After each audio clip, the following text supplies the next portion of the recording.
कश्मीर संभाग के उन 12वीं क्लास के बच्चों की बात करेंगे जो पास आउट हो चुके हैं, लेकिन इंतजार कर रहे हैं कि आखिर उनकी कॉलेज में एडमिशन्स जो हैं वो कब होंगे, क्योंकि पिछले 5 महीने हो चुके हैं 12वीं क्लास के इन बच्चों का रिजल्ट घोषित किए हुए, लेकिन उसके बावजूद भी इनका इंतजार जो है कॉलेज में पढ़ाई करने का अभी लंबा खिंचता चला जा रहा है। और इसी के साथ साथ बच्चे जो हैं ये लगातार सवाल भी उठाते हुए नजर आए हैं कि आखिर इनके लिए फर्स्ट ईयर की जो एडमिशन्स हैं आखिर वो कब होंगी, क्योंकि लगातार ये बच्चे इंतजार में हैं। और इसी के साथ साथ जहाँ पर कॉलेज प्रशासन की अगर बात करें तो कॉलेज प्रशासन की तरफ से अभी तक कुछ भी ऐसे ऑर्डर्स जो हैं वो नहीं निकाले गए हैं जिसमें ये क्लैरिफाई किया जा सके इन बच्चों को कि इन बच्चों के लिए एडमिशन्स का जो प्रोसेस है वो आखिर कब शुरू होगा।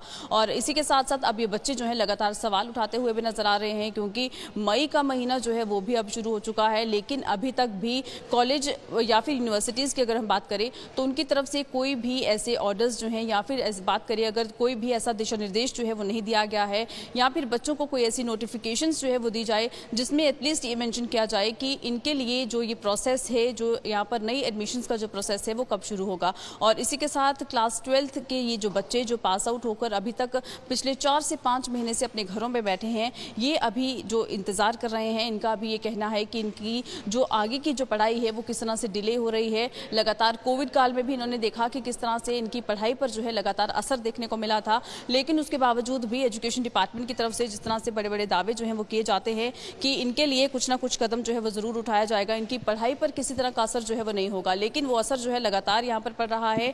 क्या कुछ ज़्यादा जानकारी है हमारे साथ हमारे सीनियर साथी सनम एजाज इस वक्त ज्वाइन किए हुए हैं, उनसे जानने की कोशिश करेंगे। तो सनम, हमें बताइएगा कि जिस तरह से काफ़ी लंबा वक्त अब हो चुका है कश्मीर संभाग के 12वीं क्लास के बच्चों की जो 12वीं क्लास के जो परिणाम थे वो घोषित किए हुए, लेकिन उसके बावजूद भी फर्स्ट ईयर में एडमिशन्स का जो प्रोसेस है वो शुरू क्यों नहीं किया गया?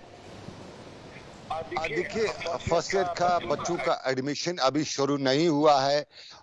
कुछ प्रोसेस क्लस्टर यूनिवर्सिटी ने एक बार की थी, उसके बाद वो भी खटाई में पड़ गया। तो इस प्रोसेस को ना करने पे हम कश्मीर यूनिवर्सिटी से लेके डायरेक्टर कॉलेज और फिर क्लस्टर यूनिवर्सिटी से लेके दूसरी यूनिवर्सिटीज के जो अधिकारी उनके लिए शब्द का चयन करें, तो हमारे पास वो शब्द नहीं है कि किस तरह से हम उनको उस शब्द से नवाजें, क्योंकि निकम्मे भी हम कह नहीं सकते हैं, नाकारा भी हम कह नहीं सकते। ये जो लफ्ज हैं, ये शब्द हैं, ये बहुत पुराने हो चुके हैं। कुछ ऐसा शब्द आज निकलता जिनसे इन्हें इज्जत आ जाती, शायद ये इज्जत के लायक हो जाते। हमारे यहाँ इस वक्त तक 40,000 के करीब जो बच्चे हैं वो डिफरेंट कॉलेज से, जो हायर सेकेंडरीज हैं, वहां से एग्जाम्स दे के पास कर चुके हैं। और ये फरवरी का महीना था, फरवरी को तब हमने बड़ी खबरें बताई थी। हमने बताया कि इन बच्चों का भविष्य बड़ा शानदार है, बड़ा शानदार मुस्तकबिल है, इन्होंने बड़े मार्क्स लाए हैं। और वो शानदार मुस्तकबिल 4 महीने अब लगभग होने को हो गए, वो खटाई में पड़ा हुआ है। और इस 4 महीने के दौरान एक जो है आज हमारी सरकार की ये विभाग जो है, खासतौर पर एजुकेशन सेक्टर है, वो एक कदम भी आगे नहीं बढ़ा है ताकि इन बच्चों के भविष्य के हवाले से कोई बात की जा सके। बड़ी संख्या में कश्मीर के बच्चे देश के दूसरे राज्यों में चले गए हैं, वहां पर उन्होंने एडमिशन वगैरह प्रोसेस जो है कंप्लीट करके क्लास वर्क शुरू कर लिया है। लेकिन जो बच्चे यहाँ पे हैं, जो मिडिल क्लास के बच्चे हैं, जो लो क्लास के बच्चे, जो जो बाहर स्टेट से बाहर नहीं जा सकते हैं, उनकी नजर रहती है अपने लाल चौक कॉलेज पे, अपने पड़ोस के कॉलेज पे, अपने डिग्री कॉलेज पे, अपने दूसरे कॉलेज पे। लेकिन यहाँ की जो एडमिनिस्ट्रेशन है, तो हमारी JNK की सरकार की जो यूटी सरकार है, जहां हमारे एसपी साहब रोज दावा करते हैं कि यहाँ ट्रांसपेरेंसी है, यहाँ नया काम है, वहां पे इन बच्चों के भविष्य के साथ इस तरह से खेला जाता है कि अब बच्चे जो हैं, अब वो घर में कितना रहे, कितना उनको पेरेंट्स दबा के रखें घर में, उनकी उम्र है, एज है, तो वो बाहर निकल जाते हैं। और बाहर निकलते हुए बाहर उनका साफ जाहिर है मौत का जो कुआं है हमारे यहाँ नारकोटिक्स का, ड्रग्स का, वो इनका इंतजार कर रहा है। और दूसरा सबसे बड़ा खतरनाक जो है, जो मिलिटेंसी है, वो उसका इंतजार करी है। और जो ही ये बच्चे अब स्कूल के बजाय घर में रहते हुए जो ही बाहर निकलते हैं, तो लगता है, हर पेरेंट को लगता है कि उनके बच्चे की जिंदगी खतरे में है, क्योंकि वो कॉलेज नहीं जाते हैं, वो घर में दिन ब दिन बेकार रहते हैं, रोज बेकार रहते हैं। और जब बेकार हैं तो दिमाग में फतूर आ ही जाते हैं, कुछ नया करने का सोचते हैं। और नया उनके लिए या तो अब नार्कोटिक्स बचे या उन्हें मिलिटेंसी वगैरह की तरफ जाना है, क्योंकि बहुत से लोग उसकी तरफ भी माइल करा सकते हैं या उसकी तरफ ले सकते हैं। तो यहाँ पे जो अधिकारी हैं, बाज़ाब्ता तौर पे एक सोची समझी स्कीम के तहत, साजिश के तहत इन बच्चों का मुस्तकबिल नहीं, इनकी जिंदगी खराब करने की कोशिश कर रहे हैं। वरना 4 महीने IT के दौर में, आज IT का जमाना है, और 4 महीने आईटी के जमाने में भी ये जो है एडमिशन प्रोसेस जो है वो शुरू नहीं हो सका है। आज भी बच्चे या तो घर में हैं या कहीं गली नुक्कड़ पे कहीं दूसरे बच्चों के साथ वो जिस तरह की वो खरमस्तियां कायम उनको क्या उस उम्र का लड़कपन कायम वो करते नजर आ रहे हैं। भी है कि अगर बाहरी राज्यों में ये एडमिशन्स का जो प्रोसेस है ये अगर शुरू कर लिया गया है तो आखिर जम्मू कश्मीर में खासतौर पर अगर कश्मीर संभाग की हम बात करते हैं तो वहां पर ये प्रोसेस अभी तक शुरू क्यों नहीं हो पाया?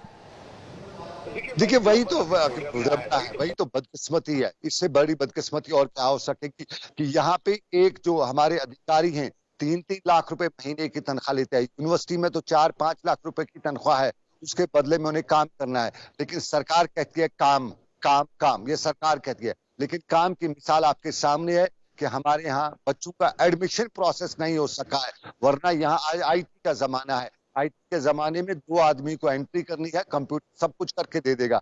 आज वो इतना करना नहीं है, लेकिन किया नहीं जाता है। और ये प्रोसेस को लिंगन और इसके पीछे सिंपल सी बात है।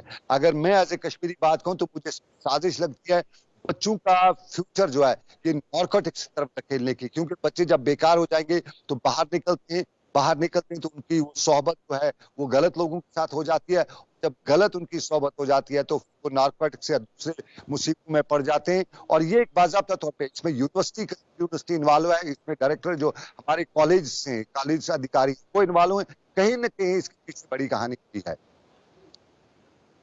अगर तमाम इन यूनिवर्सिटीज़ की बात करते हैं, कॉलेजेस की बात करते हैं, तो क्या इनकी तरफ से पिछले 4 महीने में कोई ऑर्डर, कोई नोटिफिकेशन तक नहीं निकाली गई ताकि इन बच्चों को कोई ना कोई जो एक तरह से मैसेज है या कोई ना कोई जो ऑर्डर है वो उन्हें दिया जाए ताकि बच्चे जो लगातार इंतजार कर रहे हैं उन्हें ये समझ में आ सके कि आखिर ये प्रोसेस जो है कब शुरू होने वाला है?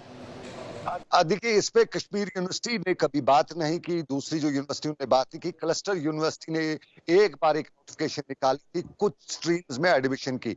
वो नोटिफिकेशन जो जिस दिन निकाली बच्चों ने उसमें किया और उसके बाद उसका नेक्स्ट प्रोसेस है वो न क्लस्टर यूनिवर्सिटी ने उसे आगे बढ़े न कुछ। फिर कॉलेज जो है हमारे डिग्री कॉलेज वगैरह है वहां पे कोई ऐसी पॉजिटिवनेस देखने को नहीं मिली। वहां के प्रिंसिपल्स ने कुछ नहीं। उसके बाद डायरेक्टर कॉलेज जो आते हैं उसके ऑफिस से भी कोई ऐसी नोटिफिकेशन कोई नोटिस नहीं निकली। कुल मिला के सारे सिस्टम के ये पुर्जे जो ढीले पुर्जे हैं, ये पोशीदा पुर्जे जो है ये सब बेकार बैठे हैं। और यहाँ पे अब जो ये है कि ये कहते हैं कि कैसे हम बैठे रहें, कैसे बोझ क्यों हम संभालें, चलता है चलने दें।